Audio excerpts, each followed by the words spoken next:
بسم اللہ الرحمن الرحیم۔ پتہ ہے ماچس آج بھی سستی کیوں ہے؟ اس لیے کہ آگ لگانے والوں کی کبھی قیمت نہیں بڑھتی۔ وفاداری بہت قیمتی صفت ہے، سستے لوگوں سے اس کی امید نہ رکھیے۔ اللہ بدل دیتا ہے حالات، کوئی بھی آزمائش ہمیشہ نہیں رہتی۔ زندگی ایسے جیو کہ کسی کی زندگی کا حصہ بنو یا نہ بنو، مگر کسی کی دعاؤں کا حصہ ضرور بنو۔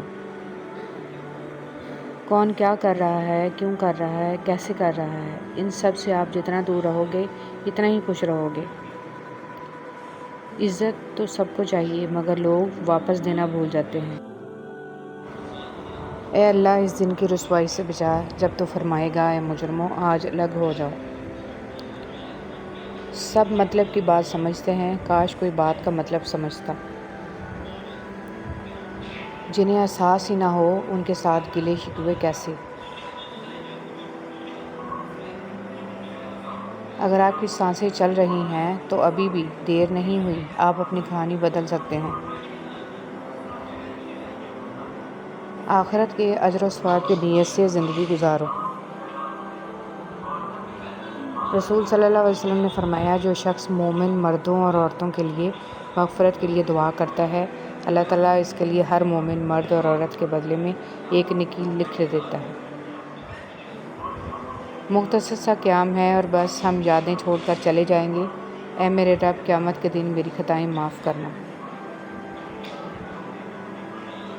اگر تم اپنی غلطیوں سے سیکھتے جاؤ گے تو تمہارے لیے زندگی آسان ہوتی جائے گی، اور اگر نہیں سیکھو گے تو بوجھ بڑھتا جائے گا۔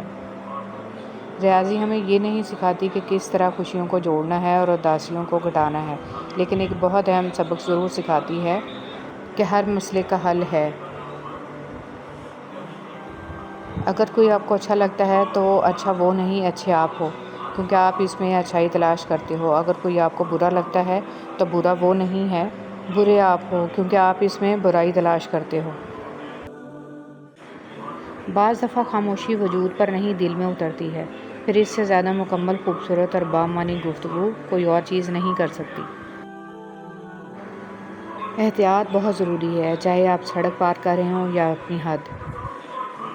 میرے ہم نفس تو چراغ تھا، تجھے کیا خبر میرے حال کی، کہ جیاں میں کیسے دھواں دھواں، تیرے ساتھ بھی تیرے بعد بھی۔